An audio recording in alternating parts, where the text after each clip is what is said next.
చెల్లెలకు అన్నగా నేను అందరి మధ్య ఉంటానని, మీ విశ్వాసం చూడుకుంటానని, మీకు ఇచ్చిన మాట ప్రకారం నడుచుకుంటానని, మీ మనిషిగా ఉంటానని ఇవాళ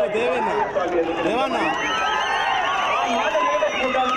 మీ మధ్య ఉండి దానికి మనం అందరం కలిసి సమస్యలు పరిష్కారం చేసుకుంటా.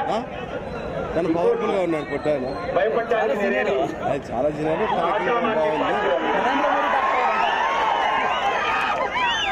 16 రాష్ట్రాల్లో ప్రభుత్వం ఉన్న పార్టీకి జాతీయ కార్యదర్శి.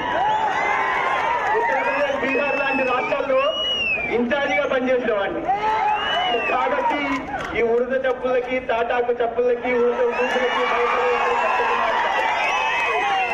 భయపడేవాడు సత్యకుమార్ గారు చెప్పా, మళ్ళీ చిన్నగా కనిపిస్తాడు. కానీ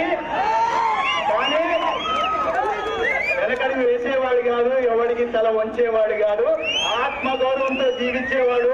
ఆత్మగౌరవానికి ఎక్కడ ఇబ్బంది వచ్చినా, ఎవడు బెదిరించాలని చూసినా వాడికి వాడి భాషలోనే సమాధానం చెప్పడం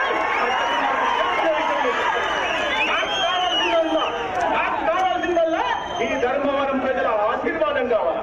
ఇవాళ మీ ముందు తల వంచి, మీ ముందు శిరస్సు వంచి, మీ ముందు శిరస్సు వంచి నేను మీ అందరినీ ఆశీర్వాదం కోరుతున్నా.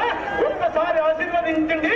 ఎప్పుడు కూడా ఆశీర్వదించి తప్పులు చేశాము అనే భావన కలగకుండా, కళలో కూడా రానికుండా నేను నడుచుకుంటానని చెప్పి మీ అందరి తరపున మీ అందరికీ మనవి చేసుకుంటూ, ఇవాళ మీ అందరి తరపున మొత్తం ధర్మవరం ప్రజానికానికంతా, అది బత్తలపల్లె మండలమైనా, దాడిమర్రి మండలమైనా, మునిగుప్ప మండలమైనా, ప్రతి ఒక్కరికి 2,70,000 మంది ఓటర్ల దగ్గర నుంచి మొత్తం ధర్మవరం జనాభాకి నేను మనవి చేసుకుంటూ, ఇవాళ ఇంత పెద్ద ఎత్తున గంటల నుంచి ఈ సమావేశానికి ఇచ్చేసి ఇంత ఎండలో కూడా ఇంత ఉత్సాహంతో మా అందరి పట్టాల శ్రీరామ్ గారి ప్రసంగం